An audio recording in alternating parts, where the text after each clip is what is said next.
Anyway, I'm afraid after David's talk of MEO, we're going to not even orbit at all.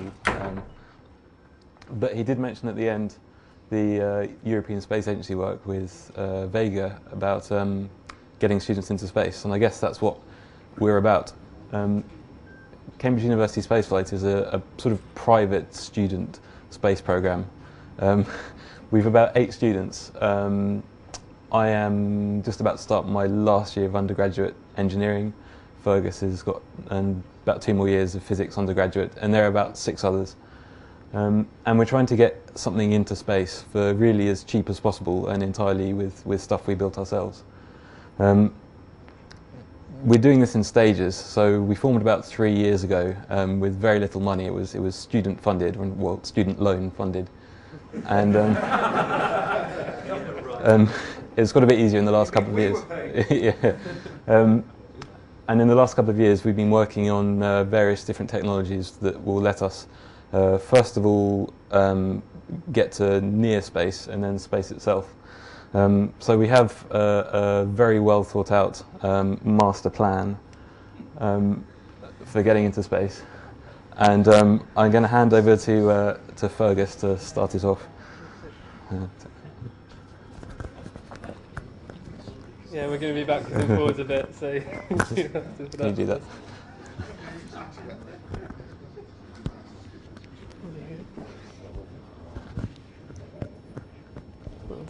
Okay, so our first step really was what we call our NOVA program. This is a program we're just using off-the-shelf meteorological balloons with very small payloads. This is just a kind of schematic overview of what's usually on a NOVA mission. So an off-the-shelf balloon. We have a link so we can cut ourselves down.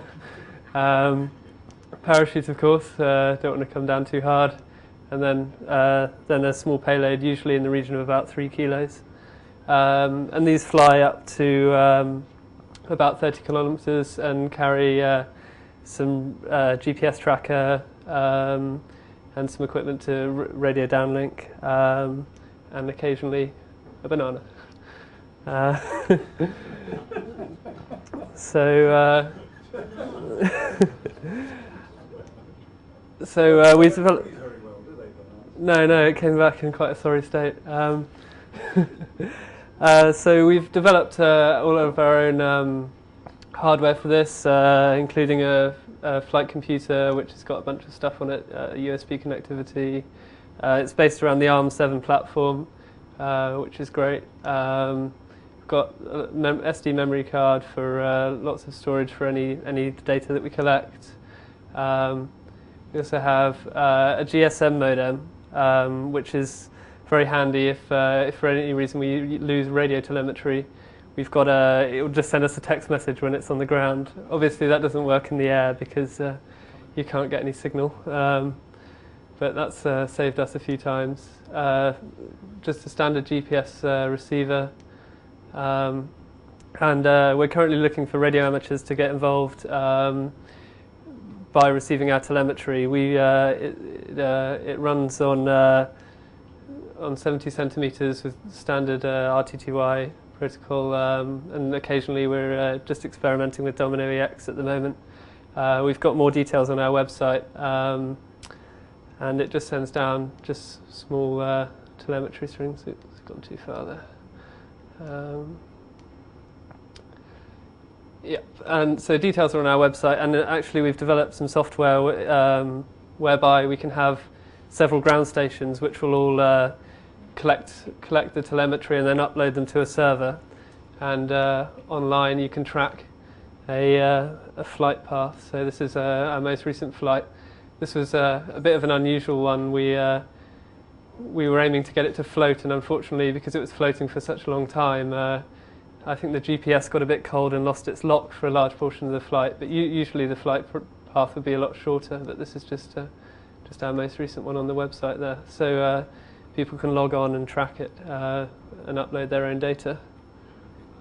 And also, if you got the demo, also you can get get up the track in Google Earth as well, so you can see the altitude profile as you go.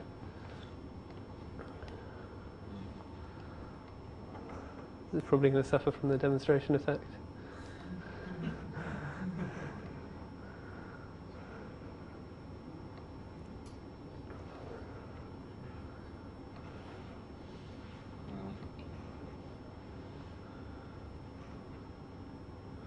There you go. So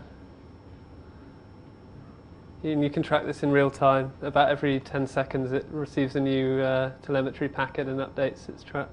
So you can see the burst up at the top. Yeah, so here's the balloon burst. The ascent rate's pretty much constant all the way up, but you get this shallowing of the profile just because that's when it's going through the jet stream, so it just gets it drifts at the wind speed the whole way.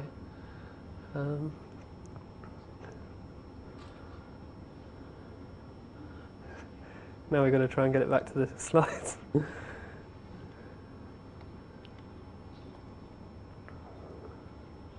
Okay, brilliant. So, yeah, so I was saying about burst. These latex balloons that you get off the shelf, they'll just go up until the latex balloon bursts due to just getting too thin as the atmospheric pressure decreases around the balloon. The balloon expands a lot, and at the top of the flight, it's almost completely translucent. You can, it's paper thin, and they just go up until they burst. And we very luckily happened to catch the burst event on a. This is a video from one of the flights we did last year, and you'll see in a couple of seconds. The balloon's above you. It's looking out. Yeah, so the camera's out sideways.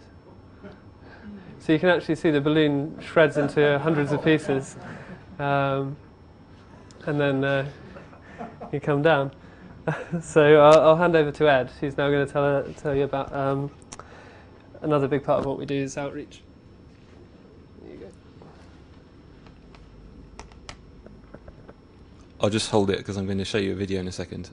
So yeah, the other thing we do, and in fact probably one of the main reasons we do this, is to try and encourage children, I guess, to get into STEM, as is the phrase we've learnt today.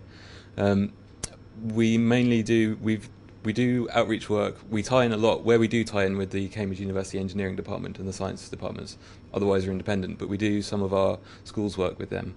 And so they have things like the Science Week every year where we do sort of water rockets and air-launched rockets, and compressed air-launched rockets from the ground.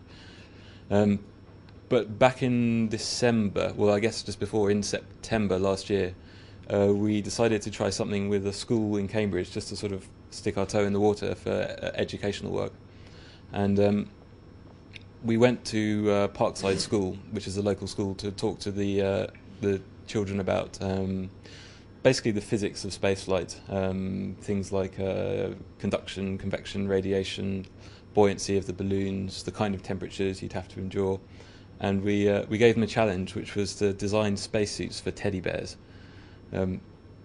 which we would then instrument up with temperature sensors and fly them on one of our payloads, and they could see how well their teddy bears would perform. And I was going to do some slides kind of describing the whole thing, but actually the children themselves made a video of the whole project after the event, which I thought I'd show you because it's much better than anything we could do. So here you go. I hope that I'm going to point the microphone at the speaker, so just shout if it's not loud enough or something.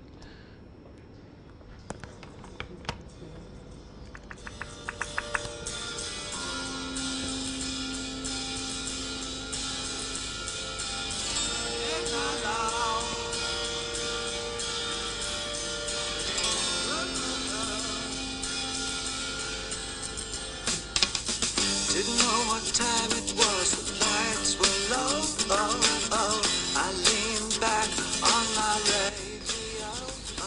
Teddy bears have been sent into space for the first time, which raises an obvious question. Why?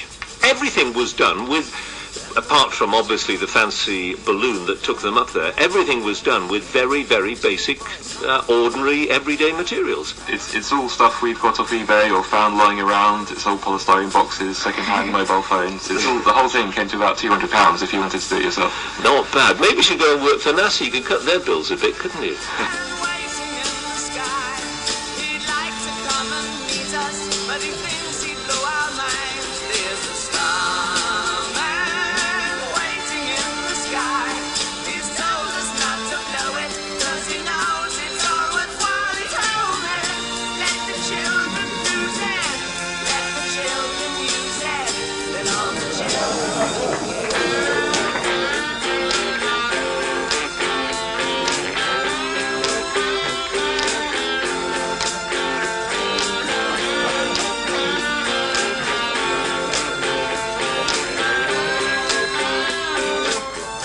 Dan, this is Ian. We're both part of Cambridge University Spaceflight, and we've been doing this for about 2 years now. We both study engineering at Cambridge University. The helium is lighter than the air around it. So if you fill this up with helium, it's like something floating in a bed, basically, because it sort of displaces an amount of air equal to its volume, and it weighs less than the air that it displaces, so it'll sort of rise up.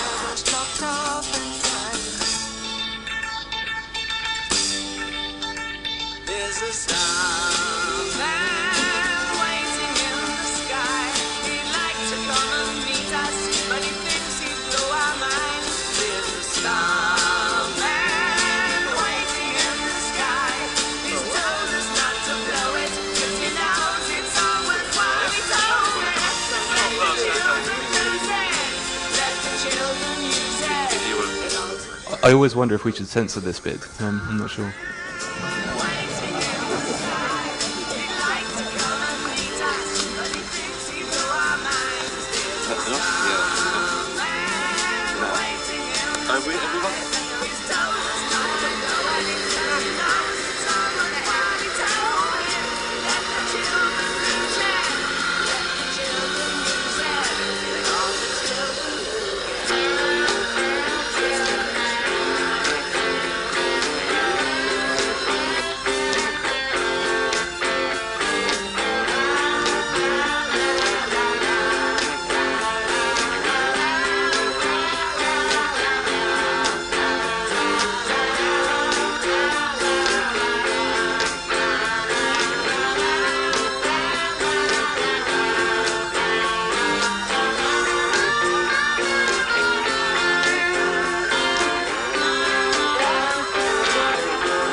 Thank you. Anyway, so that was lots of fun, and we got good results. And you can see we could hand over all the log files of the various temperatures.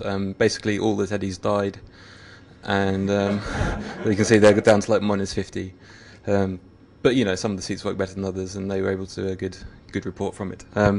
So that's just some of the outreach work we do, and I'm going to hand back to Fergus for the next stage of our plan to get to space.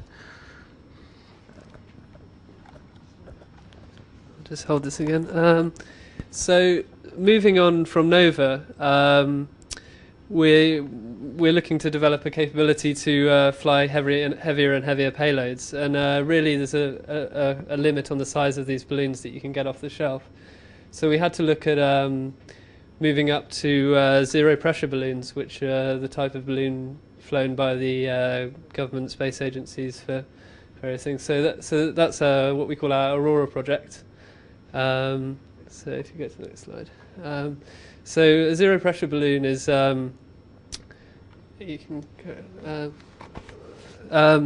is more like a kind of like a hot air balloon. It's open at the bottom.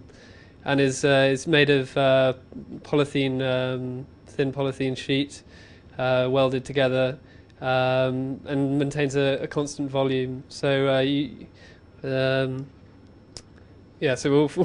the eventual plan is to fly our rocket underneath it and launch the rocket at an altitude of about 30 kilometers, and hopefully get it up to 100 kilometers and get into space.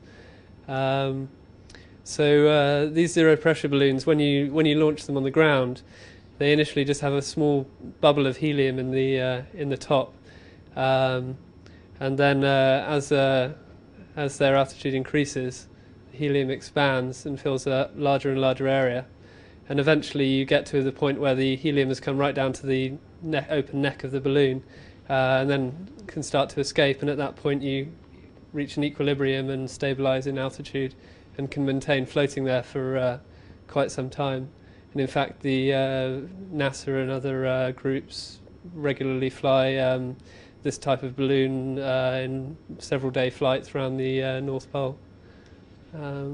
So our first attempt to make one of these, we thought we could do it by hand.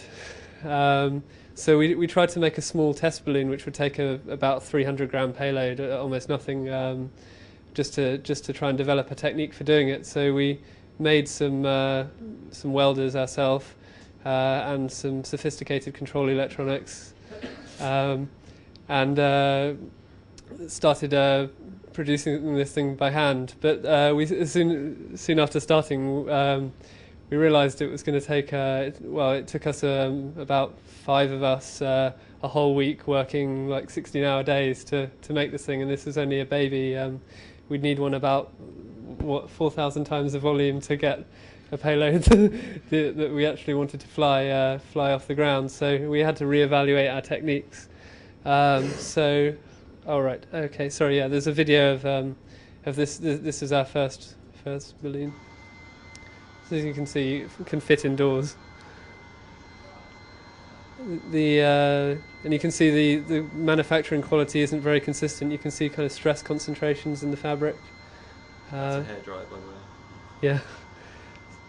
And the material used was very thin, very difficult to work with. If you dragged it along the floor, it would start to tear and degrade. And you had to, on all the seams, to give them a bit of strength, you had to weld in thicker sections, which turned out to be a really fiddly process. So we decided to build a machine to automate the process. Unfortunately, we don't have any photos of the completed machine, but these are some in the building process. So it's actually a pretty big thing with 2 rollers, which you can put some much thicker fabric on, roll backwards and forwards. So all of the fabric at all times is always kept under control by being always on a reel. In this gap here holds just a commercial off-the-shelf plastic welding machine, which was designed for the packaging industry. And with this, we've made some. We haven't flown any yet, but we've made some balloons approaching the kind of size that would be able to carry useful payloads of several kilograms. These are some tests we did of testing different geometries. On the left, that's the original Aurora Zero. And these were just some different designs of ways that you can finish off the end, all inflated together. So I'll hand back to Ed, who's going to talk now about something more related to radio.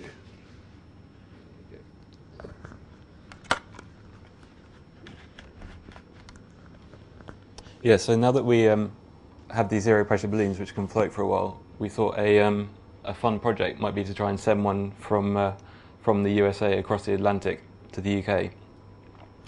To do that, we'd need, well, we've got our 70 centimetre links, which are obviously fine for line of sight, and we know we can get across the Atlantic by bouncing stuff off the ionosphere on HF.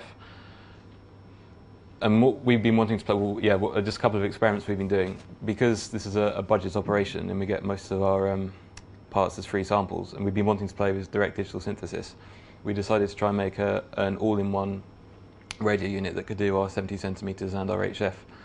So yeah, so they're about £10. The ones we can get sampled have a clock cycle of about 400 megahertz, or at least this was the case earlier in the year, which gives you a maximum signal you can generate at 200 megahertz. And I mean, you all know how they work. They're zero order hold, and you normally just filter off the harmonics to get the waveform you want. What you can't get with a theoretical maximum frequency of 200 is the 70 centimetres. However, there's a bit of a trick, which I'm sure probably everyone here knows, but I was quite excited when it tweaked it, where you can, instead of low-pass filtering the output signal, you can actually use the fact that you have all these harmonics as images of the fundamental signal. And if you do the maths right, where you, because it's just a sampling system, if you do the maths right, you find that one of these first images is at the frequency you want, and you can just bandpass filter that, and you're laughing. So that's something we've been experimenting with recently. Obviously, you've got about 13 dB less than the fundamental, but with a bit of amplification, it's all right. So I think hopefully going to be a transatlantic balloon probably later in the year. There are various groups working towards it in the UK, and that'd be good fun to listen out for, I think. So the last bit is Martlet. I might actually just attach the microphone. Okay. So Martlet is our rocket. I think one of the members, Ian Waugh, of CU Spaceflight, Ian Waugh, is probably watching live on the stream, so he has to take most of the props for Martlet. It was the analysis of it was his master's project, which he's just completed. This is the rough layout of Martlet. There's the main parachute in the nose, an avionics bay, a drogue parachute, and a motor. And this is Martlet 0 itself. Martlet 0 is really a vehicle made so that we could get some experience working with carbon fibre and working with rockets and flying avionics at high accelerations. It's designed for ground launch, but it's our first step towards the air-launched rockets. So the first task was to get a shiny two-part mould made up, which was very kindly donated to us by a local machining shop. From there, we lay the carbon fibre cloth, it's pre-impregnated carbon fibre, on inside channels here. And then you get a kind of silicon sausage, which you run down the middle, which has a valve, it's hollow and it has a valve in one end. And you put the two halves of the mould together, like that. And then you plug an air hose into the end of the mould, and you blow up the sausage, which just compresses the helium, compresses the carbon fibre on the inside. And then you stick it all in a big oven to cook for a bit. And then out comes the rocket. We launched it about, when did we launch it? About 3 months ago, 3 or 4 months ago. So this is launched in about 10 miles away from Cambridge. There's a monthly launch called EARS, East Anglian Rocketry Society, and they get a Civil Aviation Authority to launch rockets up to about 10,000 feet.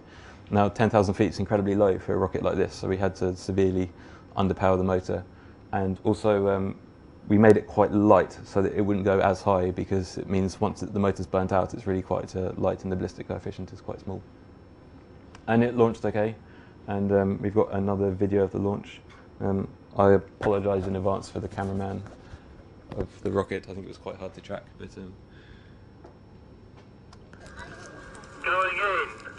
5, 4, 3, 2, 1.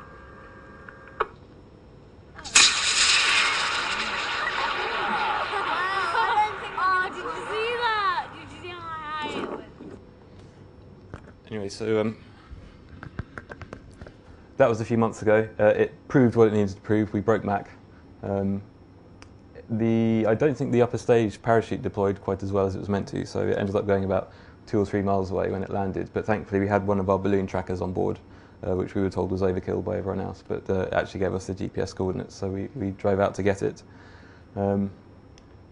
This is as it was where we found it. You can see the bottom stage, that's this bit, and then tethers on the inside to the main parachute, and then the upper parachute by the nose cone there, and that's a very happy Ian for getting his rocket back.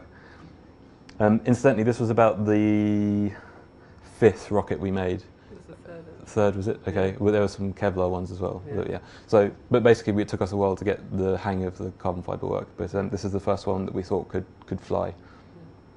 So, one of the main challenges with the space rocket is actually tracking it, and I'm going to hand over to Fergus to talk about that for a bit. Okay, yeah.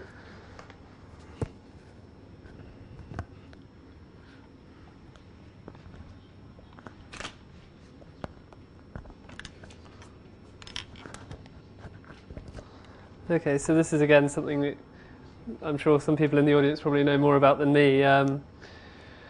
We found one big problem for us was determining the maximum altitude that we would reach with our rocket when we go for a 100-kilometre shot. We couldn't really think of any good way to do it. We wanted to use GPS, but of course there's the COCOM limits. We often break the altitude limit on GPSs and the balloon flights, but there are some GPSs available which have an or condition between these before they turn themselves off, rather than. Unfortunately, Martlet is going to break all of the all of them at the same time by quite some margin. So using any commercial GPS was out of the picture really. What I'm going to talk about now is mainly the work of another member called Henry, who again isn't here at the moment. But I developed the hardware for it, but I'm mainly just going to give an overview. He did all the software though, so which is a software-based project, he gets all the credit. So we built a software-based GPS receiver, basically from scratch. So I'll just start with basically how GPS works. I'm sure you all know this. You have several satellites.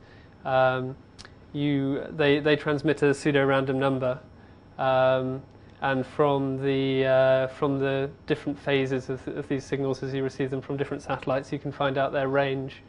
Also, from the way this signal stretched in time due to Doppler shift, you can find your relative velocity between you and the satellite. It's transmitted as a BPSK signal, this is just illustrating the Doppler shift around this nominal L1 center frequency. The signal's very weak. That's roughly where the thermal noise floor would be, so they're well buried below the noise, which is why you have to use some quite sophisticated processing to get out any data at all. On the hardware side, we use for a front end, again, the obligatory completely unreadable block diagram, but this is just a commercially available front end where you just connect up an antenna and it will give you the IQ data out directly, which we just take into a DSP and process. We originally planned to just process the data on the ground to recover flight trajectory, but we found actually with a fairly modest DSP we were able to do all the processing on board. So basically the way that you can get anything out of such a low power signal is by getting the satellites to transmit these pseudo-random numbers with very special properties. They're chosen so that they've got a very strong autocorrelation. So if you were to take 2 copies of the same number and shift them against each other, then if they're not in line, if they're not in line, then you'll find that there's almost no correlation between the 2 signals. Whereas if they're matched up, then you find they're very well correlated. So what you want ideally is as you shift this, your your received version of the pseudo-random number and the one that you're generating on board to compare it with, that you get a kind of delta function-like output. And this means that on your software GPS receiver, what you can do is you can vary all these parameters. Well, the two parameters you've got, the amount of Doppler shift and the phase, until you get this strong peak, which can get you through the noise. And if they're not lined up, then you'll find that you get nothing. Also, between the different pseudo-random numbers from the different satellites, there's no correlation as well. So you can distinguish all these satellites which are transmitting on the same frequency from one another. And this is some output from our software, and you can see the nice spike where you get a satellite. So it just scans different Doppler shifts and different phases, and you see, apart from where you get a satellite, you get a large spike, and pretty much everywhere else you get nothing. The GPS satellites also transmit much slower. It's about 50 baud. Some other data which allows you to recover the kind of absolute time and almanac of where the satellites are going to be, and that's just modulated on top of this fast pseudo-random number thing. So you can see we can pick that up there just about. And this is the result. This is the first time we ran the software and got some position solutions. You can see a nice cluster of results all around about the right area. I think Henry's room is that one there, which is where we were when we were running it. So it's not too bad, a bit of improvement. But also the other nice thing about it is you can get very, very fast time resolution in your fixes when you post-process the data. We hope to get even an order of magnitude more than this potentially in both the time and velocity information. Yeah. Also, one really big advantage for us is it gives us a lot of that high time resolution gives us a lot of information about the profile of burn on a rocket motor, and lots of other nice characteristics of the flight that you'd miss with lower resolution. And I think that's about it. Yeah. Okay, so if you've got any questions, I'd be happy to take them. Okay, go. One of the things that impressed me when I talked to Ed was the actual budget for this thing. It's probably worth saying it out loud. Yeah, so, well, you seem keen, so there you go. Yeah, I guess last year we probably spent about £6,000 on everything, including teddy bears and rocket stuff. And, yeah.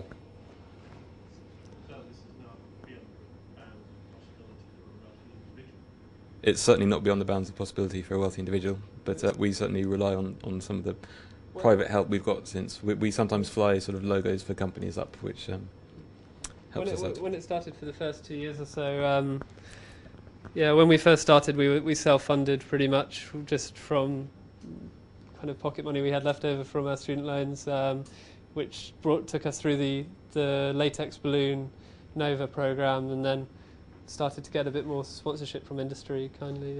So thanks to all our sponsors. This is yeah. So yeah, go ahead. Take the web question first. Yeah. Oh, web questions. Okay. Yeah. Okay.